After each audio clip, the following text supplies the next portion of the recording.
And or almost like I'm feeling these feelings of being broken up with and heartbreak, and I'm putting it off on someone else in the story and even another gender.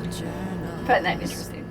Flipping through the pages of my old journals, with every turn another memory. Hello and welcome to Journaling Through the Years. This is episode 63. It's a series on my channel where I read from the journals I've written in since I was old enough to hold a pencil or a pen. And so this was from high school, sophomore year. And I used to carry it in a little one of those mini backpacks that were popular for a minute in the 90s. And so we'll get into that in a minute. I am Leah Liz. Hi, nice to meet you. Welcome to the channel. I want to remind you, if you've been watching, that we have the GoFundMe, that it's been about a month since we lost my dear friend David Nenow, and we have the GoFundMe still going up and running for his mother Dorothy to help her move on with life and finalize end-of-life expenses and all of that. And then I also have the bonfire fundraiser for the Trevor Project. 50% goes to the Trevor Project, and then the rest will help to recoup expenses for the film I Am Fine, which has an LGBTQAI theme. So this is the journal. We're going to start, and we'll see what happens. This says on the front page, how do they do that? The glare. I don't know. Right here. It says 23 heartbeats, last hit of Mary Jane. Smoke a and light a J. Put it together. Do the math. So this is interesting because this first entry says May 3rd, and it says I had to write something that I had to get done. I think this is end of sophomore year because I'm seeing some depression, and I think that was my first break with depression, real depression, and suicidal ideation was end of sophomore year. It was when Bad A moved away, ran off with her boyfriend, which was a good thing, but in the meantime it was kind of sad because whatever, lost my friend, one of my closest friends. And then at the same time I had been dating a guy who broke up with me, and then an hour later he and my so-called best friend got together. So that was the context, and so this is my first break with real depression and suicidal ideation. I feel like these might be bothering some viewers, so I'm going to unplug this a little bit. Hey, look, that helped. It's still in, but not flickering. Okay. So P1 D2 final for English. I don't know what that is. Part 1 day 2. I don't know. Wednesday 8:03 to 9:23. Okay, so I guess we were on we switched, I think, in my sophomore year. We were starting to do like days, day 1, day 2, and I think day 2 I had English from 8:03 to 9:23, and I had to do a final. Okay. As I lie here in the half dark, I was really into prose, or pretending prose. As I lie here in the half dark, a goldish glare. I almost said a goldfish glare. A goldish glare about my surroundings, reminding myself to breathe in, breathe out. Yeah, nice job too. My mind wanders to the many moments of the day, dead and gone. I remind myself that these moments, however flitting or fast, may be the meaning of my life or the end of my days. See, a little more mid there. A little bit of depression. Okay, so then I go backwards in time, and on May 2nd, I don't know how that happened. Probably just skipped a page and then went back. Here we go. Emo Leah.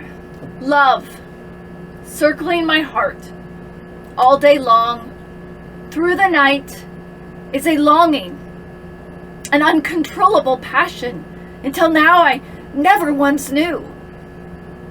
The great power of love, never ending, growing deeper and more true every day. Your whispers of I love you come to me with the melody of the day, the music of the night. I begin to hum along, slowly at first, then striking up a chord. Together we sing the songs of love.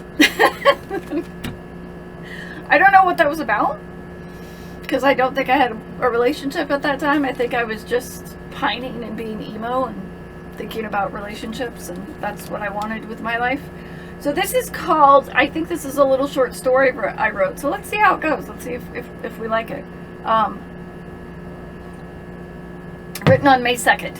The Follower is what it's called. In the cold darkness of the outside air, he stands beneath her front window. He hears her inside sleeping, the gentle breath of her rhythmic breathing. Who is this guy? He remembers the time when he lay in bed beside her and heard her gentle breathing the whole night through. This guy is obsessed with breathing. He remembers making love to her. I hadn't done that by then, so I'm conjecturing, because I didn't have sex or make love to anyone until high school or college. How sweet, how tender she was, leaning against him, kissing him. Then there was the time when she began to drift away. He can't remember how or why or when it all happened. I feel like I'd been broken up with twice now, and I feel like part of me just wanted to like break somebody's heart. So I like wanted to know what it felt. He can't remember how or why or when it all happened, and or almost like I'm feeling these feelings of being broken up with and heartbreak, and I'm putting it off on someone else in the story and even another gender. Find that interesting. He can't remember how or why or when it all happened. Nevertheless, the fact that she had floated away from him was forever imprinted in his brain. Perhaps it was partly his fault. Around that time, he had begun working longer hours and therefore having little time for her. But he had plans. He was going to ask his boss for a raise, and then maybe, just maybe, he'd get promoted. How old are these people? Then he'd start to earn more money. He would begin more financially secure. That's a weird sentence. Then he would propose marriage, and they would live happily ever after. But life doesn't always work out the way you planned. Did he love her? Why is he asking himself that if he's standing outside her window listening to her breathing? Did he love her? Yes, very much so. He remembers when she started drifting away, all the cold lies she told and the bitter arguments between them. Days would go by and he wouldn't hear a word from her. What if they were living together and she was just like not saying a word? Okay. Finally, the day came when she ended it for good. It was a rainy Sunday afternoon. He was going over some paperwork, or at least trying to. What is his job? Really, he was thinking about her and wondering where she was. This guy's an obsessive guy. The doorbell rang, and he answered it. It was her. She was wearing a long gray trench coat. What a weird... What? Beside her was a white cardboard box. She picked it up and walked in. The box contained all his belongings which he had loaned her. She was returning them to him for good. She told him things hadn't been going pretty good with them. That's a good sentence. Pretty good with them lately. He agreed.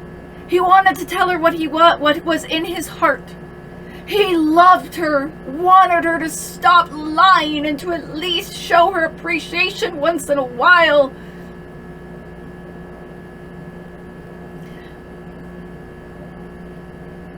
She's lying. Like, that's... Just let her go.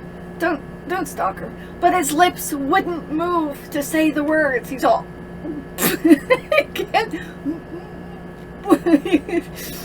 So she spoke instead. She said that she didn't think they were going to work out any longer and that she didn't feel comfortable in the relationship. I should say this a while ago instead of being a jerk to him and lying. She wished for her space and her freedom. He stood there in the middle of the room, dumbfounded. She walked over, kissed him on the cheek, said goodbye, and left. Just like that. Without a, I love you always, thank you, or an, I'll miss you. With that, he decided that he wasn't quite over. From that moment on, he never quite got the notion into his head that they were through. Uh-oh. The next morning, he awoke and knew what he had to do. He went over to her house. He told her he wasn't going to leave until she took him back. She told him to make himself at home because she knew he wasn't going to leave, even though she wasn't going to take him back. He stayed at her house every day for 4 days. Whoa, dude. Every morning, she would get up, have some toast, drink some coffee, and go to work. She would come home around 5 o'clock every evening. At night, she slept in her room and he slept in the living room. This guy's just there on the couch. On the 4th day, she arrived home early at around 4 o'clock. She said she had to be ready by 5 o'clock. He asked her where she was going. Her response was, with a friend. At about 5 to 5, they walked down to the sidewalk at 5 o'clock to meet the friend. At a little after 5 o'clock, a black Mustang pulled out. This is what I thought, like, adults, how adults lived, I think. This is how I think they, like, I thought they lived like this. Somehow, they had coffee and toast in the morning and came home and whatever. A man got out and she smiled. Her breath quickened excitedly. The man was tall and blonde. She introduced him as just an old friend and the tall blonde man as Paul. Okay, so she said this is just an old friend and this is Paul. He watched as Paul opened the door for her and she giddily got in. She waved goodbye and Paul said, "It was nice meeting you." They left to go off and do whatever. He was angry. He could tell from the way she acted. She liked Paul and wished to have a relationship with him. This is how I thought adults acted. But how and why would she just replace him like that? He was furious. She had called him an old friend. At that moment, he ceased being the pursuer and began his days as the follower. All right. Okay. We'll leave off there. What are your thoughts? I'm not sure, but that's how this journal began. And so we'll read more of it next week. I hope you enjoy your week, and we'll talk soon. Check out the GoFundMe and the Bonfire fundraiser. Would really appreciate that. There's a Patreon link if you want to support CafeGirl Thriving Artists, and we'll talk later. Bye.